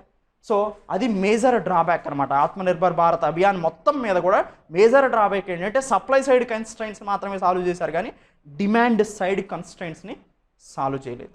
సో ఇది ఆత్మనిర్భర్ భారత్ అభియాన్కి సంబంధించిన ఎంఎస్ఎంఈ గురించి. ఇండియా యొక్క ముఖ్య ఉద్దేశం ఏంటంటే ఇండియా యొక్క జీడిపిని ఇంక్రీజ్ చేయాలి, గ్రాస్ డొమెస్టిక్ ప్రోడక్ట్ యొక్క గ్రోత్ని ఇంక్రీజ్ చేయాలి. జీడిపి గ్రోత్ రేట్ అనేది ప్రీవియస్ ఇయర్తో కంపేర్ చేసుకుంటే ఈ ఇయర్ మనకి 0.4, 0.5, 1.5, 2 ఈ రేంజ్లో ఉంటుంది. అంటే చాలా తక్కువ. డబుల్ డిజిట్ గ్రోత్తో వెళ్ళాల్సిన ఇండియా సింగిల్ డిజిట్లో లో గ్రోత్ని ఫోర్కాస్ట్ చేస్తుంది. దానికి గల కారణం ఏంటంటే ప్రొడక్షన్ తగ్గిపోయింది, కన్జంప్షన్ తగ్గిపోయింది. సో జీడిపి అనేది గ్రాస్ డొమెస్టిక్ ప్రోడక్ట్ అనేది మోస్ట్ ఇంపార్టెంట్ అనమాట. ఒక సంవత్సర కాలంలో భారతదేశం ఎన్ని వస్తువుల్ని ఉత్పత్తి చేయగలుగుతుంది, ఎన్ని సేవలను ఉత్పత్తి చేయగలుగుతుంది, సో వాటి యొక్క అంతిమ విలువలను తీసుకుంటే మీకు జీడిపి వస్తుంది. సింపుల్. సపోజ్ నా ఇన్కమ్, అది గవర్నమెంట్ ఆఫ్ ఇండియా యొక్క ఇన్కమ్ని సూచిస్తుంది జీడిపి అనేది. సపోజ్ నా ఇన్కమ్ అని చెప్పారనుకోండి, సపోజ్ నాకు ఎస్విఆర్ అడ్మినిస్ట్రేషన్ వాళ్ళు ఇచ్చేది కొంత అయి ఉంటే, లేదా అదర్ సివిల్స్ ఇన్స్టిట్యూట్స్ వాళ్ళు ఇచ్చేది కొంత అయి ఉంటే, ఇలా అన్నింటినీ కలిపితే నా ఇన్కమ్ వస్తుంది. అలానే గవర్నమెంట్ ఆఫ్ ఇండియాకి వచ్చే ఇన్కమ్ ఏంటి? సో సింపుల్గా జీడిపి అంటే ఏంటి, అండ్ టోటల్గా భారతదేశం సంపాదన ఏంటి అంటే సింపుల్. గవర్నమెంట్ ఆఫ్ ఇండియాకి లేదా ఎనీ కంట్రీకి మేజర్గా మనకి 3 సెక్టార్స్ ఉన్నాయి. Agriculture, service, agriculture, industry, service, లేదా agriculture, manufacturing, service, primary, secondary, tertiary. 3 sectors ఉన్నాయి. ఈ 3 సెక్టార్స్ నుంచి అగ్రికల్చర్ నుంచి ప్రొడక్ట్స్ వస్తాయి, సర్వీస్ ప్రొడక్ట్స్ వస్తాయి, తర్వాత ఇండస్ట్రీ నుంచి ప్రొడక్ట్స్ వస్తాయి. ఈ 3ని కంబైన్ చేస్తే మనకు వచ్చేది జీడిపి. సో అంటే ఒక సంవత్సరంలో అగ్రికల్చర్ నుంచి ఎంత వస్తుంది, సర్వీస్ నుంచి ఎంత వస్తుంది, ఇండస్ట్రీస్ నుంచి ఎంత వస్తుందో ఆ మూడింటిని మొత్తం total value of goods and services produced within a country within a specific period we call it as gross domestic product. ఒక సంవత్సర కాలంలో ఉత్పత్తి అయినటువంటి వస్తు సేవల విలువల యొక్క అంతిమ విలువల మొత్తాన్ని కలిపి మనం భారతదేశంలోనే తయారైనటువంటి వస్తు సేవల అంతిమ విలువలని మనం స్థూల దేశీయోత్పత్తి అంటారు. సో తెలుగు కొంచెం ఇబ్బంది, స్థూల దేశీయోత్పత్తి అంటారు. దాన్ని గ్రాస్ డొమెస్టిక్ ప్రొడక్ట్ అంటారు అనమాట. సో ఈ జీడిపి అనేది మేజర్గా ఇంప్రూవ్ చేయడానికి ఆత్మనిర్భర్ భారత్ అభియాన్ అనేది మేజర్గా ఉపయోగపడుతుంది. So the main target of Atmanirbhar Bharat Abhiyan is to increase GDP in India. So GDP యొక్క సిచ్యువేషన్ ఇంప్రూవ్ చేయటమే. డబుల్ డిజిట్ గ్రోత్తో వెళ్ళే భారతదేశం యొక్క ఆదాయం జీడిపి అనేది బాగా తగ్గింది కాబట్టి దాన్ని ఇంప్రూవ్ చేయడమే ముఖ్యమైన ఉద్దేశం అనమాట. దానికోసం అసలు జీడిపికి సంబంధించినటువంటి మేజర్ ఫ్యాక్టర్స్ ఏముంటాయి, జీడిపి ఇంక్రీజ్ కావాలంటే ఏమేమి ప్రోత్సాహం ఉంటుంది వాటికి. సో మెయిన్ కీ పిల్లర్స్ ఏంటి, 4 పిల్లర్స్ అంటే జీడిపి ఇంక్రీజ్ అవడానికి. Consumption expenditure. సో ఇండియాలో లోపల కన్జంప్షన్ ఎక్స్పెండిచర్ జరగాలి. అంటే సపోజ్ మనం అందరం కూడా వస్తువుల్ని కొన్నాం అనుకోండి, అది కన్జంప్షన్ అంటే వినియోగానికి సంబంధించినటువంటి ఎక్స్పెండిచర్, వ్యయం, వినియోగ వ్యయం. మనం అందరం వ్యయాన్ని వెచ్చించాం అనుకోండి, అందరం ఏదో ఒక మనీని కొన్నాం అనుకోండి, వస్తువులు మనం కొంటున్నామంటే ఆ వస్తువులు తయారు చేసే పరిశ్రమ ఎక్కువ వస్తువులు తయారు చేస్తుంది, అంటే ఎంప్లాయ్మెంట్ జనరేషన్ చేస్తుంది. ఆ ఎంప్లాయ్మెంట్ని జనరేషన్ చేస్తుంటే వాళ్ళకి మనీ వెళ్తుంది, ఎంప్లాయీస్కి. వాళ్ళకి మనీ వెళ్తుంది అంటే ఆటోమేటిక్గా వాళ్ళు ఇంకొక గూడ్స్ని పర్చేజ్ చేస్తారు. ఆ గూడ్స్కి సంబంధించిన ఇండస్ట్రీస్ డెవలప్ అవుతాయి, దాంట్లో పనిచేసే ఎంప్లాయీస్ మనీ వస్తాయి, వాళ్ళు వేరే గూడ్స్ని కొంటారు. ఇలా స్పైరల్ అవుతూ ఉంటుందన్నమాట. సో మనం అందరం ఎప్పుడైతే కన్జంప్షన్ చేస్తామో, మనం ఎప్పుడైతే వస్తువుల్ని సేవల్ని పర్చేజ్ చేస్తామో ఆటోమేటిక్గా వస్తువుల్ని సేవల్ని తయారు చేయడానికి వచ్చే వాళ్ళు ఇంక్రీజ్ అవుతూ ఉంటారనమాట. అలా ఎంప్లాయ్మెంట్ ఇంక్రీజ్ అయ్యి పావర్టీ తగ్గుతూ ఉంటుంది. సో కన్జంప్షన్ ఎక్స్పెండిచర్ అనేది one of the key factor of gross domestic product అనమాట. నెక్స్ట్ ప్రైవేట్ ఇన్వెస్ట్మెంట్ జరగాలి. అంటే ఓన్లీ గవర్నమెంటే ఇన్వెస్ట్మెంట్ చేయకోకుండా, ఒక గవర్నమెంట్ ప్రాజెక్టే కాదు, ప్రైవేట్ వాళ్ళు కూడా ప్రాజెక్ట్ని కన్స్ట్రక్షన్ చేయాలి. ఆ ప్రాజెక్ట్కి సంబంధించి వాళ్ళకి మ్యానుఫ్యాక్చరింగ్ కానీ సర్వీస్కి సంబంధించి కానీ డిమాండ్ ఉండాలి. సో ప్రైవేట్ ఇన్వెస్ట్మెంట్ అనేది టేక్స్ ప్లేస్ కావాలన్నమాట. ఇండియాలో కూడా ప్రైవేట్ ఇన్వెస్ట్మెంట్ రావాలి. ఇప్పుడు ఎంఎస్ఎంఈస్ ఉన్నాయి, ప్రైవేట్గా వాళ్ళంతరికి వాళ్ళుగా పెట్టుబడి పెట్టి వస్తువుల్ని సేవల్ని తయారు చేయాలి. అలా తయారు చేయలేకపోతున్నాయి కాబట్టి కోవిడ్-19 పీరియడ్లో వాటికి సంబంధించిన లోన్స్ ఇవ్వడం జరిగిందనమాట. సో లోన్స్ ఇచ్చినా కానీ ఎంతమంది ఇన్వెస్ట్మెంట్ చేస్తారో తెలియదు. అందుకని ప్రైవేట్ ప్లేయర్స్ అనేవాళ్ళు ఇన్వెస్ట్మెంట్ చేస్తూ ఉంటే ఆటోమేటిక్గా డెవలప్ అవుతుంది. ఇప్పుడు సపోజ్ గవర్నమెంట్ స్కూల్స్ ఉన్నాయి, గవర్నమెంట్ స్కూల్సే కాకోకుండా అవి గవర్నమెంట్ ఇన్వెస్ట్ చేస్తుంది. సో అది గవర్నమెంట్ ఎక్స్పెండిచర్. ఒకవేళ ప్రైవేట్ స్కూల్స్ ఉన్నాయనుకోండి, ఆ ప్రైవేట్ స్కూల్స్ కూడా డెవలప్ అవ్వాలన్నమాట. ఆటోమేటిక్గా గవర్నమెంట్ స్కూల్స్ ఒకటే సరిపోవు కదా. సో ఆ ప్రైవేట్ స్కూల్స్ వాళ్ళు ఇన్వెస్ట్ చేయడం అనేది ప్రైవేట్ ఇన్వెస్ట్మెంట్. సింపుల్, ఒక సెక్టార్లో చెప్పాను ఎగ్జాంపుల్గా నేను. ఆల్ అదర్ సెక్టార్ కూడా సేమ్. అంటే గవర్నమెంట్ ఖర్చు పెట్టడమే కాకుండా ప్రైవేట్ వాళ్ళు కూడా, ప్రైవేట్ ఇన్వెస్టర్స్ ఎవరైతే ఉన్నారో కూడా వాళ్ళు కూడా ఇన్వెస్ట్ చేయాల్సిన అవసరం ఉందన్నమాట. అలా ప్రైవేట్ ఇన్వెస్ట్మెంట్ జరగాలి, గవర్నమెంట్ ఎక్స్పెండిచర్ కూడా జరగాలి. తర్వాత నెట్ ఎక్స్పోర్ట్స్, అంటే ఇంపోర్ట్స్ కన్నా కూడా ఎక్స్పోర్ట్స్ని మనం ఇంక్రీజ్ చేసుకోవాలి. సో ఎక్స్పోర్ట్స్ని ఇంక్రీజ్ చేసుకున్నా కానీ మన జీడిపి పెరుగుతుంది, ఇండియాలోనే ప్రొడ్యూస్ అవుతాయి కాబట్టి. సో ఈ 4 అనేది కీ ఫ్యాక్టర్స్. ఈ 4 మీద కాన్సన్ట్రేషన్ చేస్తే ఆటోమేటిక్గా జీడిపి ఇంక్రీజ్ అవుతుంది. కానీ గవర్నమెంట్ మేజర్గా ఎక్కడ కాన్సన్ట్రేషన్ చేసిందంటే గవర్నమెంట్ ఎక్స్పెండిచర్ మీద ఎక్కువ కాన్సన్ట్రేషన్ చేసింది, కానీ అదర్ మీద ఎక్కువ కాన్సన్ట్రేషన్ చేయలేదు. మనం ఆల్రెడీ చూసాం, ఇది సప్లై సైడ్, అంటే గవర్నమెంట్ కొంత మనీని లిక్విడిటీ ఫామ్లో అవైలబుల్గా ఉంచి, సో డైరెక్ట్గా ఎక్స్పెండిచర్ కొంత చేసినప్పటికీ కూడా ఇండైరెక్ట్గా లిక్విడిటీని పెంచింది అంతే, ఎక్కువగా ఇన్సెంటివ్స్ ఏమి ఇవ్వలేదు. అలా లిక్విడిటీ షార్టేజ్ని తగ్గించి లేదా కొన్ని ఇన్ఫ్రాస్ట్రక్చర్ ప్రాజెక్ట్ని చేపట్టి గవర్నమెంట్ ఎక్స్పెండిచర్ అనేది చేసింది. అంటే సప్లై సైడ్ కన్స్ట్రెయింట్స్ని సాల్వ్ చేయడానికి ప్రయత్నించింది. కానీ కన్జంప్షన్ ఎక్స్పెండిచర్ అనేది మోస్ట్ ఇంపార్టెంట్. అంటే కొనే వాళ్ళ దగ్గర మనీ ఉండాలి కదా, అలా మనీ ఉండాలంటే గవర్నమెంట్ ఏదో ఒకటి క్రియేట్ చేయాలి. కన్జంప్షన్ ఎక్స్పెండిచర్, సపోజ్ ఇప్పుడు ఒక్కొక్క పూర్ ఫ్యామిలీకి లేదా వైట్ కార్డ్ ఉన్న పర్సన్స్కి ఒక్కొక్కరికి ఒక 10,000 ట్రాన్స్ఫర్ చేస్తుంది అనుకోండి, అది కన్జంప్షన్ ఎక్స్పెండిచర్కి బూస్ట్ ఇచ్చినట్టు గవర్నమెంట్. సో ఇలా కన్జంప్షన్ ఎక్స్పెండిచర్ కన్నా కూడా గవర్నమెంట్ ఏం చేస్తుందంటే ఎక్కువగా కన్జంప్షన్ ఎక్స్పెండిచర్, అంటే సపోజ్ డైరెక్ట్ బెనిఫిట్ ట్రాన్స్ఫర్ ద్వారా హెలికాప్టర్ మనీ ద్వారా కనుక ప్రజలకి ఎక్కువగా కరెన్సీని ప్రింట్ చేసి ఫ్రీగా ఇచ్చేసామనుకోండి, అందరి దగ్గర మనీ పెరుగుతుంది, లిక్విడిటీ పెరుగుతుంది అనమాట. సో మనీ పెరిగితే ఆటోమేటిక్గా గూడ్స్ అండ్ సర్వీసెస్కి డిమాండ్ పెరిగి గూడ్స్ అండ్ సర్వీసెస్ యొక్క ప్రైస్ పెరిగి ఇన్ఫ్లేషన్ వచ్చే అవకాశం ఉంటుందన్నమాట. అందుకని ఎక్కువగా maximum reserve Bank of India కానీ అదర్ కంట్రీస్లో ఉన్నటువంటి సెంట్రల్ బ్యాంక్స్ కానీ మనీని ప్రింట్ చేసి ఇవ్వవు అనమాట. మనీని ప్రింట్ చేసి ఇస్తే ఇన్ఫ్లేషన్ ఎక్కువగా పెరిగిపోతుంది. సో అందుకని ఇక్కడ కూడా మన గవర్నమెంట్ ఏం చేస్తుందంటే మనీని డైరెక్ట్గా నేరుగా డీబీటీ ద్వారా లబ్ధిదారులకే మనీని ట్రాన్స్ఫర్ చేయడం కాకుండా హెలికాప్టర్ మనీ ద్వారా కాకోకుండా సో సప్లై సైడ్ని సాల్వ్ చేయడానికి ప్రయత్నించింది. కన్జంప్షన్ సైడ్ కూడా సాల్వ్ చేయడానికి ఎంతో కొంత ప్రయత్నం చేస్తుంటే పూర్ ఫ్యామిలీస్కి బాగుండేది. So anyway government expenditure takes place అయింది, కానీ మిగతా అదర్ 3లో మాత్రం గవర్నమెంట్ ఇన్సెంటివ్స్, గవర్నమెంట్ యొక్క ఇనిషియేటివ్స్ సరిపోవు అనమాట. సో నెట్ ఎక్స్పోర్ట్స్, ఎంఎస్ఎంఈస్కి సంబంధించిన మ్యానుఫ్యాక్చరింగ్ ఇండస్ట్రీస్ ఏమన్నాయో వానికి లోన్ అవైలబుల్గా ఇవ్వడం వల్ల ఎక్కువ గూడ్స్ని ప్రొడ్యూస్ చేసి వాటిని అదర్ కంట్రీస్కి ఎక్స్పోర్ట్ చేయడానికి కూడా అవకాశం ఉంటుంది. కానీ మిగతా వాటి మీద తీసుకున్న చర్యలు తక్కువ, కానీ సప్లై సైడ్ పెంచడానికి చేసిన చర్యలు ఎక్కువగా అనమాట. అయితే ఈ 4 పాయింట్స్ అనేది మోస్ట్ ఇంపార్టెంట్ మీకు గ్రూప్ 1 నుంచి సివిల్ స్టేజ్ వరకు కూడా. సో ఇవంతా కూడా హెవీగా మీకు సరిపోతుంది.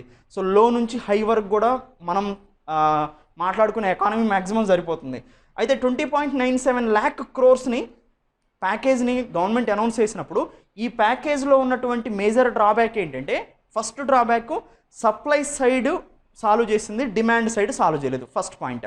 సెకండ్ పాయింట్ ఏంటంటే మ్యాక్సిమం ఇచ్చిన సప్లై సైడ్ సాల్వ్ చేసిన మనీని కూడా, ఇప్పుడు సపోజ్ నేను ఒక ఎంఎస్ఎంఈ అనుకోండి, నాకు తీసుకున్న లోన్ని మాఫీ చేయటం కానీ లేదా కొత్తగా మనీని ఇంట్రెస్ట్ ఫ్రీగా ఇవ్వటం కానీ చేయలేదు. ఇంట్రెస్ట్తోనే, అంటే నాకు కొంత మనీని లోన్గా ఇస్తున్నట్టుంది ఇప్పుడు కొత్తగా, కానీ నేను ఇంట్రెస్ట్ రేట్తో తిరిగి పే చేయాలి, కానీ ఇప్పుడు పే చేయాల్సిన అవసరం లేదు, కానీ కన్ఫామ్గా పే చేయాలి. సో ఇది మేజర్గా చెప్పిందనమాట. అంటే ఇచ్చేవి కూడా సప్లై సైడ్ చేసినవి కూడా ఓన్లీ ఆ షార్ట్ టర్మ్ మెజర్సే, లాంగ్ టర్మ్ మెజర్ కాదు. అంటే ఆ టయానికి ఇప్పుడు ఈ కోవిడ్-19 పీరియడ్లో ఆ ఎంఎస్ఎంఈస్ దగ్గర మనీ ఉండేలాగా చూసింది. ఎంఎస్ఎంఈలే కాదు, మొత్తం అన్ని సెక్టార్లలో కూడా అవైలబిలిటీ ఆఫ్ మనీ ఉండేలాగా చూసింది. కానీ ఆ అవైలబిలిటీ మనీ అనేది గవర్నమెంట్ వీళ్ళకి ఫ్రీగా ఇవ్వలేదు, గవర్నమెంట్ ఎక్కువ ఇన్సెంటివ్స్ కూడా ఇవ్వలేదు. వీళ్ళ మనీనే వీళ్ళ దగ్గర కొంత పీరియడ్ వరకు ఉండేలాగా చూస్తుంది అనమాట. సో అది షార్ట్ పీరియడ్లో సాల్వ్ చేయడానికి ప్రయత్నించింది. షార్ట్ పీరియడ్లో మనీ అవైలబుల్గా ఉండేలాగా చూస్తుంది ఎంఎస్ఎంఈస్ దగ్గర. సో ఎనీవే, అయితే ఫస్ట్ రోజు మనకి MSMEs, micro small medium enterprises, సూక్ష్మ చిన్న మధ్య తరహా పరిశ్రమలు ఏవైతే ఉన్నాయో వాటి మీద డిస్కామ్స్ అంటే మనకి పవర్ అనేది మోస్ట్ ఇంపార్టెంట్, పవర్ సెక్టార్ అనేది. ఇక్కడ జనరేటింగ్ కంపెనీస్ ఉంటాయి, పవర్ని జనరేషన్ కంపెనీస్ అంటే AP Genco, so TS Genco, ఇవన్నీ కూడా జనరేషన్ అండ్ కంపెనీస్ లిమిటెడ్ అనమాట. జనరేట్ చేసే ఒకటి ఉంటాయి, డిస్ట్రిబ్యూషన్ చేసే కంపెనీలు ఒకటి ఉంటాయి. అంటే పవర్ని ఉత్పత్తి చేసి ఈ డిస్కామ్స్ ఏవైతే ఉన్నాయో డిస్ట్రిబ్యూషన్ కంపెనీస్కి అమ్ముతారనమాట. సో ఈ డిస్ట్రిబ్యూషన్ చేసే కంపెనీ వేరు. సో ఈ డిస్ట్రిబ్యూషన్ చేసే కంపెనీకి నష్టాలు ఎక్కువగా ఉన్నాయి, ఎందుకంటే డిస్ట్రిబ్యూషన్ లాస్ ఎక్కువగా ఉంటుంది. ఇప్పుడు సపోజ్ జనరేట్ చేసి ఒక 10 మెగావాట్స్ పవర్ని జనరేట్ చేసింది ఒక కంపెనీ. ఆ 10 మెగావాట్స్ని సపోజ్ డిస్ట్రిబ్యూషన్ కంపెనీకి ఇచ్చింది. ఆ డిస్ట్రిబ్యూషన్ కంపెనీ ఏం చేసిందంటే ఈ 10 మెగావాట్స్ని డిస్ట్రిబ్యూట్ చేసింది ప్రజలు, అంటే హౌసెస్కి. డిస్ట్రిబ్యూషన్ చేసినప్పుడు దీంట్లో ఇల్లీగల్ కనెక్షన్స్ ఉంటాయి, మీటర్లో జరగనే ఉంటాయి, సో వీధి దీపాలు పెట్టే ఉంటాయి, ఇలా చాలా డిస్ట్రిబ్యూషన్ లాస్ అవుతాయి. దాంతోపాటు ట్రాన్స్మిషన్ లాస్ అవుతాయి, డిస్ట్రిబ్యూషన్ లాస్ అవుతాయి. సో ఈ డిస్ట్రిబ్యూషన్ లాస్ అనేది ఇల్లీగల్ కరెక్షన్ వల్ల, ట్రాన్స్మిషన్ లాస్ జరుగుతుంది రెసిస్టెన్స్ ఉండటం వల్ల, లేదా ట్రాన్స్మిషన్ లాసెస్ ఎక్కువగా జరుగుతూ ఉంటాయి. సో స్టోరేజ్ ఉండదు కాబట్టి ట్రాన్స్మిషన్ లాస్, డిస్ట్రిబ్యూషన్ లాస్ వల్ల డిస్కామ్స్ అనేవి లాసుల్లో ఉన్నాయి అనమాట. అలాంటి డిస్కామ్స్ని ఆదుకోవడం కోసం వీటి గురించి మళ్ళీ మాట్లాడతాం మనం. సో ఈ డిస్కామ్స్ని ఆదుకోవడం కోసం నాన్ బ్యాంకింగ్ ఫైనాన్షియల్ కార్పొరేషన్స్, అంటే బ్యాంకులు కానీ ఏదైతే ఫైనాన్షియల్ ఇన్స్టిట్యూషన్స్ ఉన్నాయో, సో నిధి కానీ, చిట్ ఫండ్స్ కానీ, లేదా అదర్ ఎన్బిఎఫ్సిస్ ఏవైతే ఉన్నాయో ఫైనాన్షియల్ ఇన్స్టిట్యూషన్స్, బ్యాంకు లాగానే ఉంటూ బ్యాంకు కానీ ఇప్పుడు మ్యూచువల్ ఫండ్స్ లా టైపు. సో ఎన్బిఎఫ్సిస్ అన్నిటిని సాల్వ్ చేయడానికి, తర్వాత రియల్ ఎస్టేట్ ప్రాబ్లమ్స్ని సాల్వ్ చేయడానికి మొత్తం first day 5.95 lakh crore out of 20.97 lakh crores announce చేసింది. సెకండ్ డే ముద్రా లోన్స్, శిశు లోన్స్, అంటే ప్రధానమంత్రి ముద్రా యోజన ఉంది మనకి. దీని కింద శిశు, కిషోర్, తరుణ్ అనే లోన్స్ ఇస్తారు, ముద్రా లోన్స్. ముద్రా బ్యాంక్ను ఒకదాన్ని ఫామ్ చేసి, సో శిశు, కిషోర్, తరుణ్ అనే ఒక తక్కువ అమౌంట్ అయితే శిశు కింద, కొంచెం ఎక్కువ అమౌంట్ అయితే కిషోర్ కింద, ఇంకొంచెం ఎక్కువ అమౌంట్ అయితే తరుణ్ కింద శిశు, కిషోర్, తరుణ్ అనే లోన్స్ని ఇస్తారన్నమాట. ఎవరంటే ప్రధానమంత్రి ముద్రా యోజన అనే ఒక స్కీమ్ని లాంచ్ చేసి, ఈ ప్రధానమంత్రి ముద్రా యోజన కింద ముద్రా బ్యాంక్ని క్రియేట్ చేసి, ఈ బ్యాంకులో కొంత మనీని పూల్ చేసి గవర్నమెంట్ వీళ్ళకి ఎవరికి ఇస్తుందంటే ఎంఎస్ఎంఈస్కి లోన్స్గా ఇస్తుంటుంది, మైక్రో స్మాల్ మీడియం ఎంటర్ప్రైజెస్కి. వీళ్ళకి లోన్స్ ఇవ్వటం వల్ల ఇది ఎప్పుడో తీసుకొచ్చారు స్కీమ్ని. సో ఇవి లిక్విడిటీ ప్రాబ్లమ్ని ఫేస్ చేయకోకుండా తమ ప్రొడక్షన్ని, ఇన్వెస్ట్మెంట్ కోసం ఆ మనీని ఉపయోగించుకుంటాయి అన్నమాట. తర్వాత తిరిగి పే చేయాలి మళ్ళీ. ముద్రా బ్యాంక్ డైరెక్ట్గా వీళ్ళకి లోన్ లేదు. ముద్రా బ్యాంక్ తరపు నుంచి మధ్యలో ఉన్న ఇంటర్మీడియట్ బ్యాంకులకి ఎస్బీఐ కానీ, హెచ్డిఎఫ్సి కానీ, లేదా అదర్ రీజనల్ రూరల్ బ్యాంక్ కానీ మనీ వస్తుంది. ఆ మనీని స్పెషల్గా ఎంఎస్ఎంఈస్కి కేటాయిస్తారనమాట. ఇలా ప్రధానమంత్రి ముద్రా యోజన కింద లోన్లు అందుకునేది ఎవరంటే ఎంఎస్ఎంఈ. ఎలాంటి లోన్లు అందుకుంటుంది అంటే శిశు, కిషోర్, తరుణ్ అనే లోన్లు అనుకుంటుంది. ఈ ఎంఎస్ఎంఈ ముద్రా లోన్లో మేజర్గా రిలీఫ్ ఎవరికి ఇచ్చారంటే శిశు, అంటే తక్కువ అమౌంట్లో లోన్ తీసుకునే వాళ్ళకి సంబంధించినటువంటి ఇన్సెంటివ్స్ తీసుకొని వచ్చారు. దాంతోపాటు free food grains to migrants, ఎవరైతే వలస కార్మికులు ఉన్నారో వాళ్ళకి ఉచితంగా ఆహార ధాన్యాలను అందించడం కూడా సెకండ్ డే అనౌన్స్ చేశారు.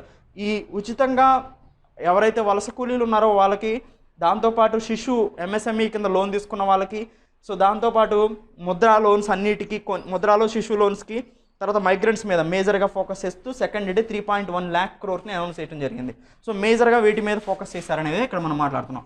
థర్డ్ డేన అగ్రికల్చర్ మీద, అంటే వ్యవసాయం మీద, ఇరిగేషన్ మీద, అగ్రికల్చర్ ఫండ్స్ మీద, యానిమల్ హస్బెండరీ అంటే జంతువుల పెంపకం మీద 1.5 lakh crores అనౌన్స్ చేయడం జరిగింది. ఫోర్త్ అండ్ ఫిఫ్త్ డేలో MNREGA, Mahatma Gandhi national rural employment guarantee act, so పనికి ఆహార పథకం మీద సోషల్ ఇన్ఫ్రాస్ట్రక్చర్ని, సామాజిక మౌలిక వస్తువులను కల్పించడానికి దాదాపుగా 0.48 lakh crores అనౌన్స్ చేశారు. సో ఇవి 5 daysలో అనౌన్స్ చేసినాయి. దాంతోపాటు ఇంతకుముందే అనౌన్స్ చేసినటువంటి కొన్ని అంశాలను కూడా వీటిలో కలపడం జరిగింది. అవి ఏంటంటే గరీబ్ కళ్యాణ్ ప్యాకేజ్ కింద, గరీబ్ కళ్యాణ్ యోజన ప్యాకేజ్ కింద మరియు హెల్త్ని ఇంప్రూవ్ చేయడానికి government already 1.93 lakh crores Atmanirbhar Bharat Abhiyan కన్నా కూడా ముందే అనౌన్స్ చేసింది. దాన్ని తీసుకొచ్చి ఆత్మనిర్భర్ భారత్ అభియాన్లో కలిపింది. రిజర్వ్ బ్యాంక్ ఆఫ్ ఇండియా చేసినటువంటి మానిటరీ పాలసీ ఈజింగ్ ఏదైతే ఉందో, అంటే మానిటరీ పాలసీ కమిటీ లేదా మానిటరీ పాలసీ ఎవ్రీ 2 monthsలో ఇంట్రెస్ట్ రేట్ని తగ్గిస్తుంది అనమాట. అంటే ఆటోమేటిక్గా ఇంట్రెస్ట్ రేట్ తగ్గిస్తే ఏమవుతుందంటే, సో రెపో రేట్ని కానీ, రివర్స్ రెపో రేట్ని కానీ, బ్యాంక్ రేట్ని కానీ, మార్జినల్ స్టాండింగ్ ఫెసిలిటీని కానీ, సిఆర్ఆర్ని కానీ, ఎస్ఎల్ఆర్ని కానీ తగ్గించడం వల్ల సో మోర్ మనీని ఇన్ఫ్యూజ్ చేసినట్టు అవుతుంది సిస్టంలోకి. సో మనకి ఆన్లైన్ కోర్సులో నేను చాలా క్లియర్గా ఎక్స్ప్లెయిన్ చేశాను దీన్ని. మానిటరీ పాలసీకి సంబంధించిన కమిటీ యొక్క వీడియో కూడా మీకు మనకి ఎస్వీఆర్ అకాడమీ యూట్యూబ్ ఛానల్లో కూడా ఉంది. దాంట్లో కూడా అక్కడ ఒకసారి చూడండి. సో ద్రవ్య పరపతి విధాన సమీక్ష అని ఉంటుంది. సో తర్వాత టీఎల్టీఆర్ఓ అని కూడా ఉంటుంది. సో అవన్నీ కూడా వీడియోస్ చూడండి, ఎస్వీఆర్ అకాడమీలో ఉన్నాయి, ఇంకా మీకు డీప్గా అర్థమవుతుంది. సో ఇలా మానిటరీ పాలసీ ఈజింగ్ చేయటం వల్ల, అంటే ఇంట్రెస్ట్ రేట్స్ని తగ్గించడం వల్ల, రిజర్వ్ రేషియోస్ని తగ్గించడం వల్ల మోర్ మనీని ఇన్ఫ్యూజ్ చేస్తారు సిస్టంలోకి. అంటే ప్రజల దగ్గర అవైలబిలిటీ ఆఫ్ మనీని ఇంక్రీజ్ చేయడానికి ఈ మానిటరీ పాలసీ టూల్స్ని ఉపయోగించుకున్నారన్నమాట. So Reserve Bank of India measures మొత్తం కలిపి 8.1 lakh crore ఉంది, 8.01 lakh crore మొత్తం కలిపి 20.47 lakh crores ఉంది. ఈ 20.97 lakh crores ఉంది. ఈ 20.97 lakh crores మీద మొత్తం మీరు గమనిస్తే వీళ్ళు ఎక్కడా కూడా డైరెక్ట్గా మనీని డీబీటీ ద్వారా ట్రాన్స్ఫర్ చేయలేదు, అంటే ఫ్రీగా మనీని ఎవరికి ఇవ్వలేదు. వాళ్ళ మనీనే వాళ్ళ దగ్గర కొంతకాలం అవైలబిలిటీగా ఉండటానికి చూసింది. సపోజ్ ఒకళ్ళకి పర్సన్ ట్యాక్స్ కట్టాలనుకోండి, ఇప్పుడు ట్యాక్స్ కట్టొద్దు. ఈఎంఐ కట్టాలనుకోండి, ఇప్పుడు ఈఎంఐ కట్టొద్దు. సపోజ్ నువ్వు ఏదో ఒక ప్రోడక్ట్ కొన్నాం, మనం దానికి ఈఎంఐ పే చేయాలి ఒక 2000, ఆ 2000 3 months వరకు ఈఎంఐ పే చేయొద్దు అనుకోండి, ఆ 2000 నీ దగ్గర ఉండిపోతాయి. కానీ తర్వాత మాత్రం సో అది కొలాటరల్ అయ్యి తర్వాత మాత్రం మీకు వచ్చేస్తుంది, కన్ఫామ్గా ఆ ఈఎంఐని మీరు పే చేయాలి. కానీ ఒక మంత్స్ 4 మంత్స్ మారిటోరియం విధిస్తున్నారు అంతే. సో అంటే మీ దగ్గర అవైలబిలిటీ మనీ పెంచడానికి ఈ 20.97 lakhs crores సేమ్ అనమాట. మీ దగ్గర అవైలబిలిటీ మనీని పెంచిందే కానీ మీరు అసలు వేరే కట్టాల్సిన చోట కట్టకోకుండా ఉంటాం కానీ లేదా గవర్నమెంటే ఓన్గా మనీ ట్రాన్స్ఫర్ చేయడం కానీ మనకు ఎక్కడా కనిపించదు.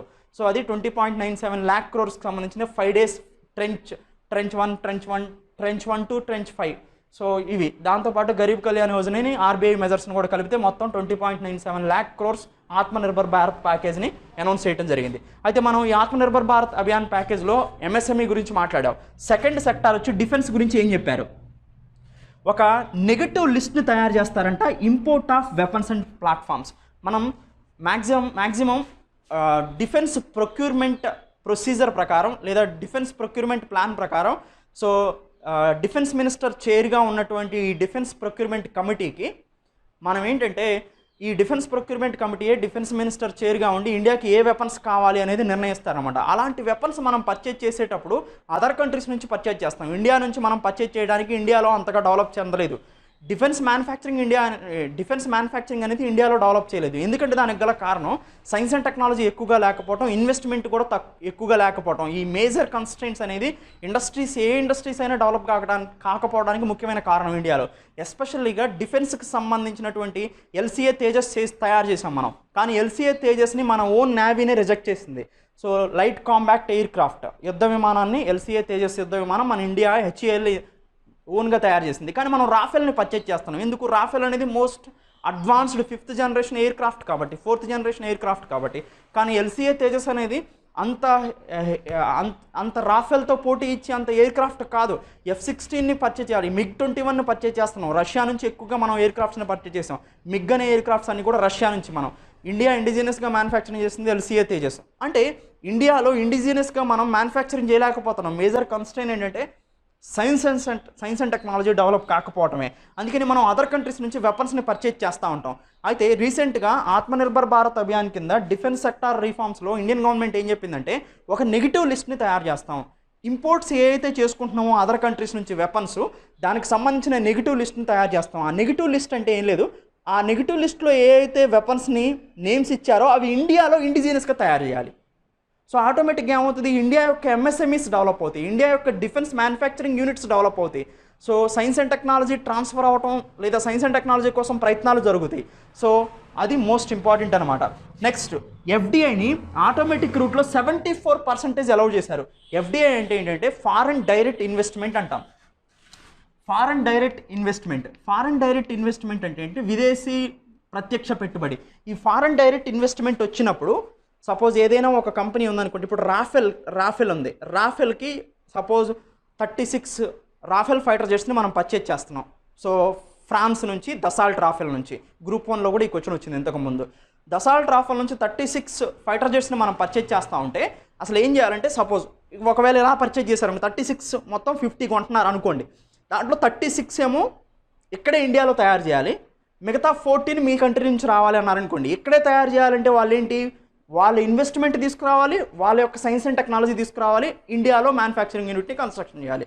ఆటోమేటిక్గా ఇండియాకి ఏమైంది, రాఫెల్కి సంబంధించిన టెక్నాలజీ ట్రాన్స్ఫర్ అయింది, రాఫెల్కి సంబంధించినటువంటి ఇన్వెస్ట్మెంట్ కూడా వచ్చింది. సో అప్పుడు ఇండియా ఇండిజినస్ డెవలప్మెంట్ అవుతుంది అనమాట. ఇలా ఫారెన్ కంపెనీస్కి కూడా ఇండియాలో ఎలో చేయడానికి ఎఫ్డిఐ కింద ఎలో చేసామనుకోండి, సో ఇండియాలోనే మ్యానుఫ్యాక్చరింగ్ చేయాలని మేడ్ ఇన్ ఇండియా అనే ప్రోగ్రామ్ని పెట్టామనుకోండి, అప్పుడు డెవలప్మెంట్ ఫేజ్లోకి ఇండియా వెళ్ళడానికి అవకాశం ఉంటుంది అనమాట. కానీ ఫ్లై బై వైర్ డైరెక్ట్గా మీకు ఫ్లైవే కండిషన్లో తీసుకొస్తే అంటే డైరెక్ట్గా అక్కడ తయారవుతాయి ఇక్కడికి వస్తాయి, అలా అయితే ఇండియాకి ఎక్కువ బెనిఫిట్ ఉండదన్నమాట. సో ఇప్పుడు రీసెంట్గా ఎఫ్డిఐ రావడం అనేది మోస్ట్ ఇంపార్టెంట్. డిఫెన్స్ సెక్టార్లో ఒక్కొక్క సెక్టార్లో ఎఫ్డిఐ అనేది ఒక్కొక్క రకంగా ఉంటుంది. సపోజ్ ఇంతకుముందు ఎఫ్డిఐ అనేది 2 రూట్స్లో వస్తుంది మనకి. అంటే విదేశీయులు భారతదేశంలో ఉన్నటువంటి ఏ అయినా కంపెనీల్లో పెట్టుబడులు పెట్టాలి అంటే 2 రకాలు ఉంటుంది ఫారెన్ డైరెక్ట్ ఇన్వెస్ట్మెంట్ అనేది. ఒకటి అప్రూవల్ రూటు, రెండోది అప్రూవల్ రూట్తో పాటుగా సెకండ్ది ఏంటంటే ఆటోమేటిక్ రూట్ అంటే ఎవరిని పర్మిషన్ తీసుకోకుండా డైరెక్ట్గా వచ్చు. అప్రూవల్ రూట్ అంటే ఏంటంటే పర్మిషన్ తీసుకొని రావాలి. సో దీని గురించి నేను నా యూట్యూబ్ ఛానల్లో కూడా క్లియర్ కట్గా ఎక్స్ప్లెయిన్ చేశాను, ఒకసారి చూడండి. SRAVAN_MUTYALA శ్రవణ్ ముత్యాల అని ఉంటుంది యూట్యూబ్ ఛానల్, దాంట్లో మీరు సబ్స్క్రైబ్ అవ్వండి, అక్కడ నుంచి కూడా మీకు మేజర్ ఇన్ఫర్మేషన్ అందుతుంది. సో ఫారెన్ డైరెక్ట్ ఇన్వెస్ట్మెంట్ అనేది ఆటోమేటిక్ రూట్లో రావచ్చు, అప్రూవల్ రూట్లో రావచ్చు. సో ఆటోమేటిక్ రూట్లో రావడం అంటే ఏంటంటే ఎవరు పర్మిషన్ తీసుకోకుండా రావడం. అప్రూవల్ రూట్ అంటే గవర్నమెంట్ ఆఫ్ ఇండియా పర్మిషన్ తీసుకొని రావాలన్నమాట. సపోజ్ ఇంతకుముందు ఎఫ్డిఏ అనేది 74% అప్రూవల్ రూట్లో ఉండేది. అంటే గవర్నమెంట్ దగ్గర నుంచి పర్మిషన్ తీసుకొని ఇండియాకి సంబంధించినటువంటి డిఫెన్స్ యూనిట్లో వాళ్ళు ఎఫ్డిఐ వాళ్ళ ఇన్వెస్ట్మెంట్ని చేయాల్సిన అవసరం ఉంది. కానీ ఇప్పుడు ఆటోమేటిక్ రూట్లో పెట్టారు. ఆటోమేటిక్ రూట్లో అంటే 100 రూపాయలు ఇన్వెస్ట్ చేస్తూ ఉంటే డిఫెన్స్ యూనిట్లో సపోజ్ కొన్ని క్రిటికల్ యూనిట్స్ ఓపెన్ ఉండవు. డిఆర్డిఓ లాంటివి, ఇస్రో లాంటివి ఇంతవరకు అయితే ఓపెన్ చేయలేదు. సపోజ్ చిన్న మ్యానుఫ్యాక్చరింగ్ యూనిట్స్ ఏమైనా ఉన్నాయనుకోండి, సపోజ్ ఏదైనా గన్స్ని, సో ఆర్డినెన్స్ ఫ్యాక్టరీ ఉందనుకోండి, సింపుల్గా ఒక ఎగ్జాంపుల్ చూస్తాం. ఆర్డినెన్స్ ఫ్యాక్టరీ ఉంది, సో ఇవి గన్స్ని తయారు చేస్తూ ఉంటుంది, లేదా అదర్ మిలిటరీకి సంబంధించిన అదర్ ఎక్విప్మెంట్ని, వెపన్స్ని తయారు చేస్తూ ఉంటుంది. ఈ ఆర్డినెన్స్ ఫ్యాక్టరీకి సంబంధించి అదర్ కంపెనీ ఏమైనా ఇప్పుడు రాఫెల్ రావాలనుకుంటుంది అనుకోండి ఆర్డినెన్స్ ఫ్యాక్టరీలోకి, 74% అంటే 100 రూపాయల్లో ఆర్డినెన్స్ ఫ్యాక్టరీ మనీ ఉంటే 100లో 74 రూపాయలు వాళ్ళే పెట్టి పెట్టుబడిగా పెట్టి రావచ్చు. కానీ ఇంతకుముందు ఎలవ్ లేదు. ఎందుకంటే ఒకవేళ అదర్ కంపెనీస్కి ఇంత అమౌంట్ని ఎలవ్ చేస్తే కంపెనీ టేక్ ఓవర్ అయిపోయినట్టే. ఎందుకంటే 50% కన్నా ఎక్కువ ఎవరి అమౌంట్ ఉంటుందో వాళ్ళ మ్యాక్సిమం మేనేజ్మెంట్ మొత్తం వాళ్ళ కంట్రోల్లో ఉంటుంది. సో ఇప్పుడు రాఫెల్ కనుక ఆర్డినెన్స్ ఫ్యాక్టరీలో కనుక ఇన్వెస్ట్మెంట్ చేసి ఉంటే ఈ ఆర్డినెన్స్ ఫ్యాక్టరీకి సంబంధించిన మేజర్ కంట్రోలింగ్ పవర్ కూడా ఫారెన్ కంట్రోల్లో ఉంటుంది. ఇలాంటి క్రిటికల్ టెక్నాలజీస్ ఫారెన్ హ్యాండ్స్లోకి వెళ్తాయని ఇప్పుడు వరకు కూడా మనం ఎఫ్డిఐని డిఫెన్స్ సెక్టార్లోకి ఎలవ్ చేయలేదన్నమాట. కానీ రీసెంట్గా ఇప్పుడు మనం ఎఫ్డిఐని ఎలవ్ చేసాం. ఇండియన్ కంపెనీస్లోకి ఆటోమేటిక్ రూట్లో ఎవరి పర్మిషన్ లేకుండానే మీరు 100 రూపీస్లో 74 రూపీస్ ఇన్వెస్ట్ చేసుకోవచ్చు. దీనివల్ల వీళ్ళ యొక్క ముఖ్య ఉద్దేశం ఏంటంటే ఇండియాలో ఉన్నటువంటి సైన్స్ అండ్ టెక్నాలజీ గ్యాప్ని అదర్ కంపెనీలు వచ్చి ఇన్వెస్ట్ చేయటం వల్ల ఆ అదర్ కంపెనీస్ ఇక్కడ తయారు చేస్తాయి కాబట్టి, ఎఫ్డిఐ ద్వారా వచ్చి ఇక్కడ తయారు చేస్తాయి కాబట్టి, సో ఇక్కడ తయారు చేస్తానంటే వాళ్ళ సైన్స్ అండ్ టెక్నాలజీ కూడా తీసుకొని ఇక్కడికి వస్తాయి కాబట్టి సైన్స్ అండ్ టెక్నాలజీ వస్తుంది, ఇన్వెస్ట్మెంట్ వస్తుంది. డిఫెన్స్ సెక్టార్లో కూడా డిఫెన్స్ మ్యానుఫ్యాక్చరింగ్ యూనిట్స్ డెవలప్ అవుతాయి. మన వెపన్స్ని ఇండియాలోనే తయారు చేసుకుంటున్నట్టు ఉంటుంది, సెక్యూరిటీ కాంప్రమైజ్ అవ్వదు, అదర్ ఇంపోర్ట్ బిల్ కూడా తగ్గుతుంది అనేదే గవర్నమెంట్ యొక్క ముఖ్య ఉద్దేశం. అందుకని ఎఫ్డిఐని ఆటోమేటిక్ రూట్లో 74% ఎలవ్ చేయడం జరిగింది. Next, separate budget for capital procurement. అంటే డిఫెన్స్కి సంబంధించిన వెపన్స్ ప్రొక్యూర్మెంట్ ఏదైతే ఉందో వాటికంటూ సపరేట్ బడ్జెట్ని అలొకేట్ చేస్తామని చెప్తున్నారు. Next, corporatisation of ordnance factory board, OFB, ordnance factory board major head quarter ఎక్కడ ఉందంటే కోల్కతాలో ఈ ఆర్డినెన్స్ ఫ్యాక్టరీ బోర్డు ఎస్టాబ్లిష్ అయిందనమాట. ఈ ఆర్డినెన్స్ ఫ్యాక్టరీ బోర్డు ఎస్టాబ్లిష్ అయిన తర్వాత దీనికి త్రూ అవుట్ ఇండియాలో 41 ఆర్డినెన్స్ ఫ్యాక్టరీ బోర్డ్స్ ఉన్నాయి. మనకి తెలంగాణ మెదక్లో కూడా ఉంది. సో ఇలాంటి ordnance factory board Kolkata head క్వార్టర్గా 41 ఓఎఫ్బీస్ ఉన్నాయి. సో ఈ ఆర్డినెన్స్ ఫ్యాక్టరీ బోర్డ్స్ అన్నిటి కూడా ఇప్పుడు కంప్లీట్గా గవర్నమెంట్ హ్యాండ్స్లోనే ఉందన్నమాట. సో అంటే కంప్లీట్గా గవర్నమెంట్ ఓన్డ్ అనమాట. ఇప్పుడు ఏం చేశారంటే వీటిని పబ్లిక్ సెక్టార్ యూనిట్గా మార్చారు, అంటే పిఎస్బీస్గా మార్చారు అన్నమాట, పిఎస్యూస్గా మార్చారు. ఇంతకుముందు మొత్తం కూడా గవర్నమెంట్ హ్యాండ్స్లోనే ఉండేది. ఇప్పుడు ఏంటంటే మేనేజ్మెంట్ కంట్రోల్ గవర్నమెంట్ హ్యాండ్స్లో నుంచి ఒక ఎండీని క్రియేట్ చేసి, లేదా సిఎండీని క్రియేట్ చేసి, లేదా మేనేజర్ని క్రియేట్ చేసి ఆ గ్రూప్ మొత్తం కూడా ఓన్ డెసిషన్, తనంతగా తానుగా డెసిషన్ తీసుకునేటట్టు ఆర్డినెన్స్ ఫ్యాక్టరీ బోర్డ్స్ అన్నింటినీ మార్చడం జరిగింది. ఇంతకుముందు ఆర్డినెన్స్ ఫ్యాక్టరీ బోర్డులో ఏ డెసిషన్ తీసుకోవాలన్నా కానీ గవర్నమెంటే తీసుకోవాలి. ఇప్పుడు ఆర్డినెన్స్ ఫ్యాక్టరీ బోర్డు మెంబర్స్ తీసుకోవచ్చు అనమాట. అంటే కార్పొరేటైజేషన్ అంటే ప్రైవేటైజేషన్ కాదు ఇక్కడ. సో గవర్నమెంట్ హ్యాండ్స్లో నుంచి ఇండివిజువల్ బాడీ అయిన గవర్నమెంట్గా మార్చడం, సింపుల్గా చెప్పాలంటే. సో అది corporatisation of ordnance factory board. మొత్తం 41 ఆర్డినెన్స్ ఫ్యాక్టరీ బోర్డ్స్ ఉన్నాయి. వాటన్నిటినీ కలిపి కార్పొరేటైజేషన్ చేయడం జరిగింది. అంటే వాటన్నిటికీ తమ నిర్ణయాలు తామే తీసుకునేటట్టు, తమ ప్రొక్యూర్మెంట్ తామే చేసేటట్టు, తమ ప్రొడక్షన్ తామే చేసేటట్టు గవర్నమెంట్ ఇంటర్వెన్షన్ తగ్గించడమే corporatisation of ordnance factory board. తర్వాత ప్రొక్యూర్మెంట్ మేనేజ్మెంట్ యూనిట్ని ఒకదాన్ని ఎస్టాబ్లిష్ చేస్తున్నారు. ఇది ఏం సపోర్ట్ చేస్తుందంటే వెపన్స్ని ఏదైతే పర్చేజ్ చేస్తున్నారో ఆ వెపన్స్ తక్కువ కాస్ట్కి వచ్చేలాగా, ఎక్కువ క్వాలిటీ ఉండేలాగా, సో అధునాతనమైన వెపన్స్ను అంటే మోడర్న్ వెపన్స్ని మోడర్న్ ప్లాట్ఫామ్స్ని పర్చేజ్ చేసేలాగా ఒక కోడ్ని నిర్ధారిస్తుందంట ప్రొక్యూర్మెంట్ మేనేజ్మెంట్ యూనిట్. అంటే అదర్ కంట్రీస్ నుంచి పర్చేజ్ చేసేటప్పుడు వాటి యొక్క క్వాలిటీ మార్క్ని, మనీ ఎంత తక్కువ కాస్ట్లో వస్తుందనే మార్క్ని అబ్జర్వ్ చేయడం కోసం general staff quality recruitment, so ఈ జిఎస్క్యూఆర్ అనేది సాటిస్ఫై చేయాలని చెప్తున్నారు. దీనికోసం ప్రొక్యూర్మెంట్ మేనేజ్మెంట్ యూనిట్ని కన్స్ట్రక్షన్ చేస్తున్నారు. సో తర్వాత డిఫెన్స్ ప్రొక్యూర్మెంట్ పాలసీని కూడా కొన్నిట్లో చేంజ్ చేసుకొస్తామని చెప్తున్నారు. ఎనీవే మొత్తంగా మనం దీంట్లో అబ్జర్వ్ చేయాల్సింది ఏంటంటే డిఫెన్స్ సెక్టార్లో మేజర్ పాయింట్స్ సో డిఫెన్స్కి సంబంధించినటువంటి ఇండిజీనియస్ యాక్టివిటీని బూస్ట్ చేయడం దీని ఒక ముఖ్య ఉద్దేశం.